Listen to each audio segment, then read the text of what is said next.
Susan Ertker. My address is on file. My first comment is about 2019-444. Mr. Gabriel's decision to not advise the city council members that they should be attending all the school board meetings that were announced in January has put the city council members in a bad position. They are making our kids sit in classrooms whose AC doesn't work while they ask questions that they should have asked months ago. So I question your approving Mr. Gabriel when he's put you in such a horrible position, because I haven't heard hardly any of the council members having attended all these public meetings, and you're now asking questions and asking our students to sit in hot classrooms while you say you have questions that you could have answered months ago. I think this is a horrible thing that's happened, and Mr. Gabriel apparently has put you in this position by not having the foresight to see this problem. The other one that I wanted to talk about was 435. Apparently, you're giving a bunch of money to the YMCA, and you don't want to let them have a competitive bid to do that. I don't understand that. And if you have this extra money to give the why can't we do it to repair the schools?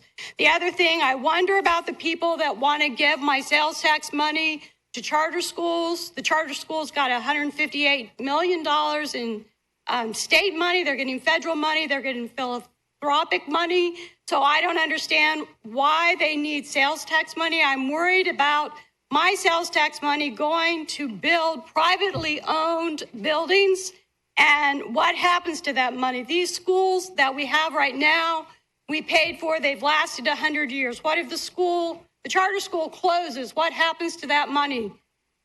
So it seems like you're not really being efficient, and I don't understand what investors you're trying to enrich with my sales tax money. I don't have a problem with charter schools. I did go to public schools myself. I'm very grateful for the opportunity.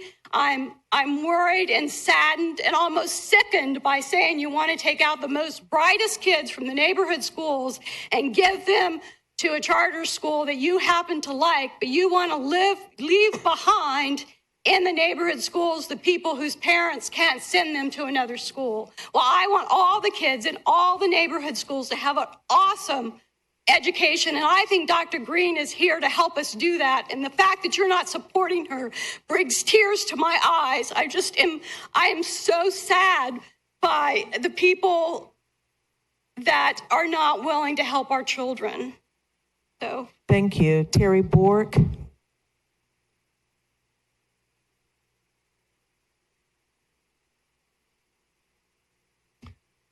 Hello, my name is Terry Bork. I'm an attorney in town, and I will start where I did with the Finance Committee. The actions of this body is unconstitutional. It violates the Florida Constitution, which specifically states the school board shall operate, control, and supervise all free public schools. That is the responsibility of the school board under the Florida Constitution. You have no responsibility of that. You have no responsibility to ask them questions about the plan they've put forward. The Constitution gives them the right to set the plan. And you don't have any of that. And under the statutes as well, you've got section 1001.42C, which says it's the school board's responsibility to make sure to maintain our schools and to make sure that they have proper utilities and air conditioning. Again, no power is given under the Constitution to this city council or to the mayor. It's unconstitutional what you're doing here. And it's just going to lead to a big problem. Note that when I sent you an email, I cited the case Duval County School Board versus Board of Education. That's an important case because in that case, the state had established a commission that was going to authorize charter schools throughout the state. Well, it was decided that that was unconstitutional because school boards were given the constitutional right under the Florida statute to regulate all public schools, including charter schools. I will note as well that there is a statute, section 1013.62, which gives charter schools capital outlay funds. Now, that's the same funds that are being given under section 12 2.12055 at issue here. I don't understand how come charter schools get capital funds from two sources, while the public schools just get it from one. That to me does not seem correctly. And also, I would note that it's going to cost $6 million more if this is delayed a year to the school board. So I sure hope that the city council is going to offer $6 million to the school board to make up that shortfall. Finally, I want to speak against the reappointment of Jason Gabriel. I believe that his legal opinions have been wrong. He gave one opinion where he completely failed to inform anyone of two Supreme Court decisions that completely contradicted the position he was saying that a court can't order a legislative body to hold an election when it can. He did the same thing with the school, with the police uniform general opinion he had a few months ago as well, which helped Curry a lot. And I believe you can only trust him to be an attorney for Curry, and you need someone who will tell it straight to you and that you can trust will give you the law as it is and not try to twist it like a pretzel to get the result he wants. Thank you so much, Mr. Borg. Thank you. Reverend Aaron Flagg. Giving honor to God, the creator of the universe, city council. Okay. There's a difference between lemonade and rain. You don't have to tell Ray Charles that he's walking in the rain. We and God, unlike Ray Charles, can see and feel that it's raining. It's raining a hidden agenda of politics versus our children's lives and future. It's raining lies. It's raining delay. It's raining delay. It's raining delay. If the house is on fire and our children are burning to death in it, and you won't turn the water on to put the fire out, that is just wrong in our eyesight and in God's. You say that you want safety and peace and education equal for all children. That's a lie. When you won't allow us to vote now on putting water on the fire, cheating to win your opinion, ego, and power, let us vote now for our children in 2019. There's a scripture in the Bible, Matthew 7:21-23. It's written in red. Not everyone that saith unto me, Lord, Lord, shall enter into the kingdom of heaven, but he that doeth the will of thy Father which is in heaven. Many will say unto me in that day, Lord, Lord, have we not prophesied in thy name? And in thy name have we cast out devils, and in thy name done many good works. And then I will profess unto them, I never knew you. Depart from me, you worker of iniquity. It is iniquity that you won't allow us to vote on helping our children now when the house is on fire by taking the hose and the water away until 2020, after they are consumed by the fire. When you see and feel the violence on the news and in our families in this city, remember that it was your duty to allow us to say now before it is too late and not in 2020 will only allow more dead bodies for our children. In many ways, Ray couldn't see with his eyes, but he could feel and hear and touch. May God bless be our secret judge for us all. In the name of Jesus, and I pray. Let me tell you one more scripture. I got time? I'm a Baptist preacher, you know. Luke 17, verses 1 and 2. It is impossible that offenses will come unto us, but woe unto him through whom they come. It will be better that a millstone be hanged about his neck and cast into the sea than that he offend one of these little ones. God know the truth. God bless you. Eunice Barnum, followed by Warren Jones, followed by Bonnie Hendricks and Wendy Collins. Eunice Barnum, addresses on file. Let me begin by telling you grown people, all of you, I'm sick of you failing these children. You don't even know what your jobs are. He is so right.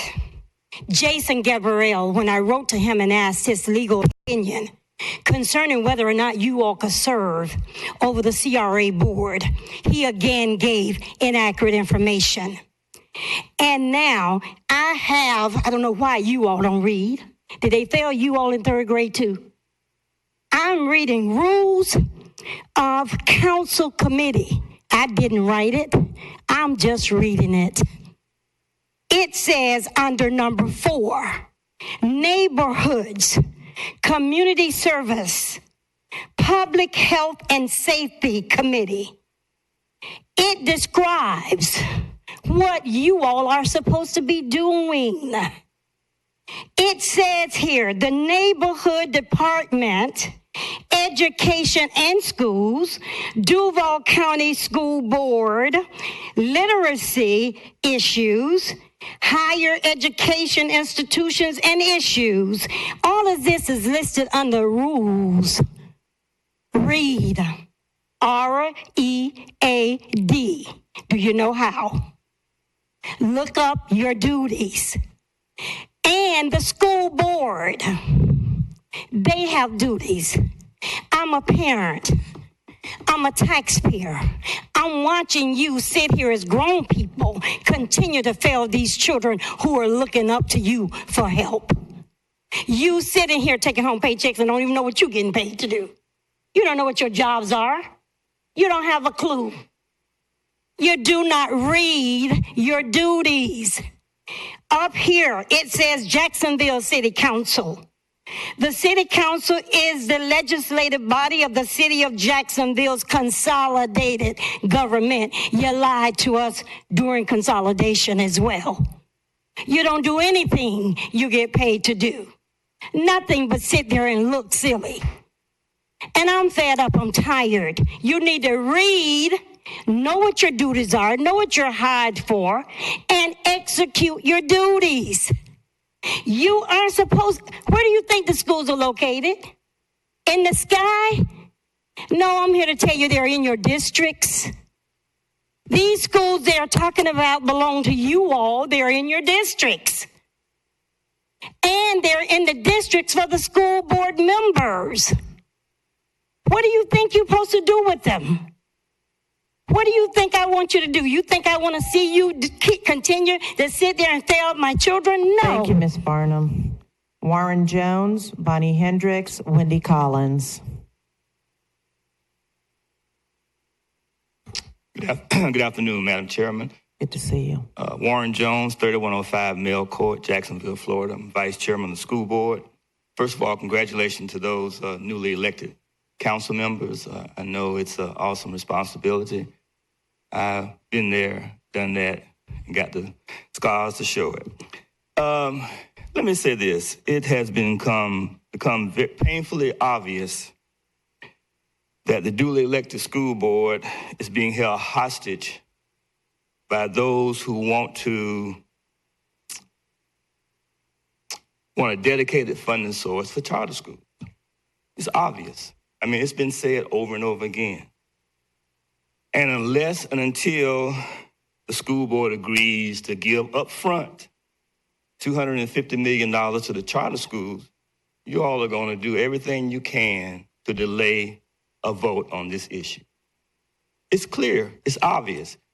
Apparently, I've been around a little too long. I served on the city council, yes, for 28 years, and I've seen the rhetoric, and I've heard all the arguments that you're trying to disguise to protect and say, well, we need this information, we need that information. All that's smokescreen. We know what the reality is. You know what the reality is. Quiet you know in the it. audience, please. Thank you. It is unfair and a disservice to those who voted for each of you, and most of all, to the over 100,000 students who, by choice, have chosen the traditional public schools to attend in all of your districts.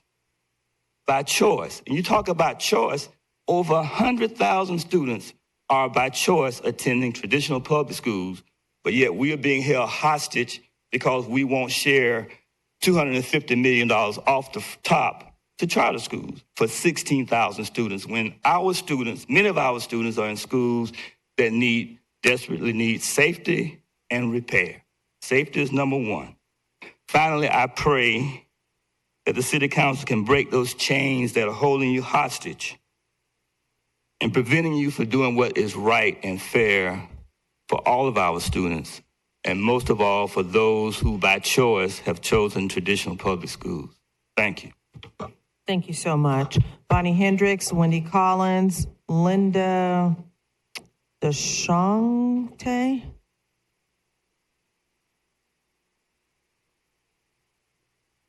Good afternoon. My name is Bonnie Hendricks. My address is on file. I had no intention of speaking this afternoon, especially after this morning's waste of time. It's clearly obvious to me, and by the way, welcome new city council members to an initiation by fire, one of probably the hottest topics of the year. But it's clearly obvious through the progression of this subject that there's a hidden agenda. Clearly obvious. The first excuse that came from council is we don't have money to hold this election. Then it began to slip, and there were some shared tweets about our instant messages, direct messages about moving forward together and the need to ensure charter schools are secured and mentioned. So let me be clear that all of the digging for excuses and the rehearsed statements from this morning, your constituents see through that. My close friend, my neighbor, shares completely opposite political views than I do. We know that. But we share wine, we share food, we watch after each other, we're friends. When he saw me, and regional vice president of sales for a major marketing, not a very educated person, he saw me leaving my house last week and he said, "Where are you going?" And I said, "I'm going to the NAACP meeting on the school tax." He said, "They need to get that thing on the ballot and they need to do it this year." And I said, "You're right. Why do you think they're not doing it?" Well, clearly they want charter schools in Chartrand to prosper off of this. So these are your constituents who are not involved politically, who share many of your ideals that see through this. You have one job. And if you wanted to take care of the children, you could put this on the ballot, have the advisory committee, oversight committee instituted, and your questions answered between now and the time the vote takes place. You know you could do that. There's a way to make things happen when you want to do it. There's a reason you don't want to do it. And it's the Curry-Chartrand Charter School agenda. Thank you, Mr. Diamond, for having the courage to actually admit what your concern was, to make sure that the charter schools got money. There's going to be a choice, but give the schools an equal choice. Give public schools an equal choice. They're falling down, they're crumbling down, and it's affecting 130,000 children that you are supposed to help take care of. Thank you. Thank you. Linda, I'm so sorry. I can't read your name. Followed by Elizabeth Anderson and Leola Williams. Your name and address, please. Wendy Collins, my address is on file. I want to talk on this, but one thing I do need to bring up, since I'm at the Rules Committee, and the last time I was in City Council, then we were talking about closing the gun show loophole, and it was brought forward. Excuse me, on your card, you said 380, so I do need to keep you I can talk on 380. That's fine. I was just going to ask if the Rules Committee had finally talked to council on that. Otherwise, as far as the schools go, I sit here and I look at the people up here, and I'm wondering what message you are sending to the children in Jacksonville. Do you really care about them? All of them. Not just the ones in your district, not just the ones in your household, but all of them. Because guess what? One day, they're the ones who are going to be sitting up here. And I hope that they take care of your business better than you're taking care of theirs. And don't think this won't come back and bite you in the end if you do not do the right thing. And this is not something that needs to be put off. Like the pastor said, the house is on fire and you guys are discussing how much water we're going to put on it. Really? Did you discuss that when it came down to the landing? Before you signed off on it? To close the landing? And to actually go ahead and say, we're going to pay out money for leases, we're going to tear it down, we're doing this. No, we're still discussing that, but you guys went ahead and passed that. And I'll be honest with you, I don't see how that really affects my life day to day or the children of Jacksonville at the moment, whether it becomes a park or whatever. Whereas these kids, in less than, well, what are we looking at? Maybe 3 weeks, have to go back to school. It was 97 degrees today. Would you like to move this meeting outside and see how well you can do your job? Because that's what you're asking these kids in these neighborhoods that have infrastructure that over 100 years old, some of them. Walls falling down. Pieces of machinery that don't work, you can't even get the pieces for. You want to talk about construction costs? I'm sorry, I didn't know that everybody up had a real estate degree or a degree in construction. Why are we talking about this at the moment? We cannot wait any longer. Please, I'm begging you. These children are our future. They are the future of Jacksonville. Do the right thing, and you need to protect them, their health and their welfare, but at the same time, you need to make it so they can actually study in school and listen to what's going on. And the same thing with the teachers. How do you think they feel having to work in these conditions? And you wonder why we can't get teachers here? Pass the referendum. Thank you so much. Linda, followed by Elizabeth Anderson and Leola Williams. Hi, my name is Linda Desoter. It's French. You don't pronounce most of the letters. Okay. And my address is on file. I want to thank everybody. I belong to a wonderful organization called Toastmasters, and I want to thank you for your service. Toastmasters is also a service organization that teaches people to get up here and to be able to speak for themselves. I'd like to ask, first of all, a question. I spent my whole day here. I was here this morning. It's just been amazingly enlightening to me how this all works. But I have to wonder why it is that you guys are asking us for our voice, our opinions, after you've left the table. So is this like sweeping the crumbs to us? Saying, oh, we'll give you an opportunity to run your mouths if it makes you feel better, but we've already made the decision, so the heck with you. Shouldn't discussion come before the vote? I don't know. That's confusion for me, but I did hear a lot today. I heard a lot about numbers. I have a number for you guys to consider, and maybe eye contact, but might be good here, eye contact. Think about this number, 525,600.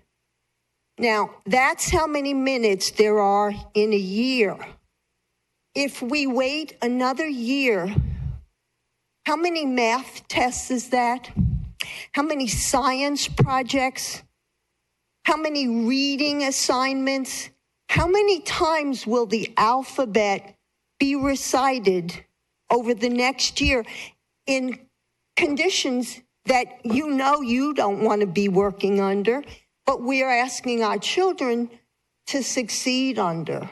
So I probably am wasting my breath. Thank you guys out there for listening to me, because they're not. But thank you, Matt. And Mr. Diamond, I'm not a native here either. In the 20-something years I've been here, I've watched the city schools crumble, while somehow charter schools were popping up everywhere. I don't blame parents for going to charter schools, because we have let our city schools, our county schools, fall apart, and I'm glad to see charter schools are an option. But Benjamin Franklin is rolling in his grave right now because of what we've done to the great institution of public schools. So it's too late. You've already deferred it. But, hey, thanks for giving me a voice. Thank you, Ms. Linda. And we only have two more speakers, Elizabeth Anderson and Leola Williams. But remember, do not address the council members individually, just collectively as a group. Thank you. Good afternoon. My name is Elizabeth Anderson, and I represent District 2 on the Duval County School Board. I want to say welcome to the new council members. It is nice to be working with you all. That's not me. I also want to say thank you to the councilman who gave me some nice comments. I appreciate really the working relationship that I've had with several of you as we've moved through this process. Because some of you are new, I think that it's important to go over a couple things. I genuinely feel badly for you that this has been put in your lap. This isn't the work that you do. This is the work that we do. And we've worked really hard to get the information to be able to answer many of the questions that you've put forth. And honestly, I think some of the questions that we've been able to tackle as expeditiously as we have, maybe unintended, it will really help the campaign moving forward. So we're really going to be quite prepared for constituency as we move into that. But I do want to remind you as we continue to have this conversation that the facilities plan, the master plan is a part of the issue, but the other part of the issue is a deferred maintenance cost that is separate and beyond any new construction or necessary consolidation. And we have a reason for that. So since 2007, approximately 33% of our capital funding has decreased from the state. Every other district in the state of Florida has chosen to tax itself because they do not have funding coming in. So irregardless of a master plan or a bond or all of the details about which school is going to go first, the funding simply isn't there. And so many counties across the state have chosen to either go for millage or go for sales tax. And so that's one of the reasons that we're here today too. We've talked a lot about charters. I do want to make it clear that charters have always been in the referendum that we have given to you. We have always agreed to share some of those dollars, and we've worked very, very hard on making a plan that is equitable for that sharing. We are happy to share that information with you, and I have done that, but that is there. And so we understand and we want to support every one of the 130,000 students in Duval County. I appreciate Council Member Jackson for bringing up an opportunity to discuss how do we move forward, because I think at this point that's the real question. And so I look forward to conversation about what questions do need to be answered. Please give us a list, hopefully a list that isn't ever changing, that we can really address, and we can check those boxes and we can come to some consensus, because that's what the people of Duval County deserve. That's certainly what the children deserve. And in the meantime, while you're thinking about how we are going to do that, please keep in mind for yourself, what do you see your role being in this? It's been given to you, but when people call and they're upset about the ceiling tile falling or the air conditioning breaking, are they calling me or are they calling you? Thank you so much. Thank you so much. Leola Williams and Representative Tracy Davis. Leola Williams, my address is on file. I wasn't going to speak on this subject, but as I sat there, I said, maybe I need to say something. My children are grown. I have 4 boys, but yet I have grandchildren coming up. I have a 6-year-old who'll be going to 1st grade coming up in August. So I'm concerned about the children. I'm concerned about what's happening here. And I say to you, do you have children? Do you have grandchildren who may be in the school system? You know, are you concerned about them and what's happening with this issue? Even though you all deferred it, I say get your questions answered and let's move on with this because it's needed. And I agree that we should put it on the ballot, let the people vote. And why are we second guessing the citizens of Jacksonville? Why are we second guessing that they won't pass it? They were educated enough to vote for you all to be council people, you know, so give the people credit. Put it on the ballot and let them vote for it. Mm-hmm. In terms of the schools, and I just want to say this is a personal point I have about the schools and in the areas that they're in the inner city, I don't see any new schools coming up. I don't see any new schools being built. But yet in the outer city, in the suburbs, in the areas that are being developed, we see new schools coming up. So that's a point to be considered when all this money is approved as to what will be done with some of this money. You say you're concerned, but I'm saying to you, how long? How long will it take? As Martin Luther King said, how long, not long. But I'm hoping that you will get your questions answered and let's move on and do this for the children. They deserve it. Thank you. Thank you so much. Our final speaker is Representative Tracy Davis. Representative Tracy Davis. I live at 2706 Flanders Street. I, like Ms. Leola, had not planned to speak today because I don't think being the last speaker that I can say anything that anyone else has already said. But as you sit through 2 meetings, you just begin to get weary.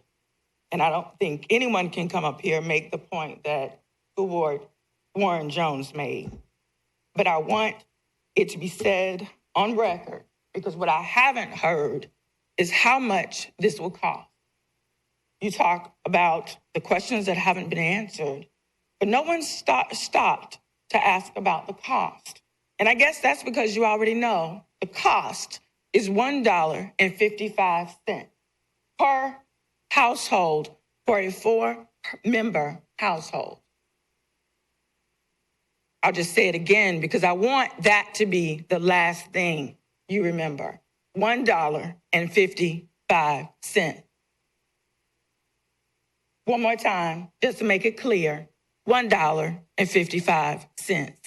$1.55 to provide safety, $1.55 to provide security, $1.55 to ensure that our children are prepared for the global economy that they're walking into in the next century. $1.55. There's been a lot of conversation about charters. There's another number that's been said over and over again. But being the last speaker, I want to make sure you hear that number as well. $158 million were given to charter schools in our state budget. Our traditional public schools received no PICO money, no dollars, no cents, zero. I'll say that one more time. $158 million were given to our charter schools in the state budget for our capital outlay fund, for our PICO dollars, and absolutely zero was given to our traditional public. So those are the 2 numbers I want you to remember when you finish here today and when you think about what all was said, because I stand here with all of the stakeholders that have spoken all day. But the 2 numbers I want to walk away leaving you with is $1.55 that it will take to make this right. But I also will leave you with $158 million was given to one public school entity and not the other. But the conversation is always charters and our traditional public is the same entity. Well, let's treat them the same and fund them the same. Thank you so much. Seeing no further business, the Rules Committee is adjourned.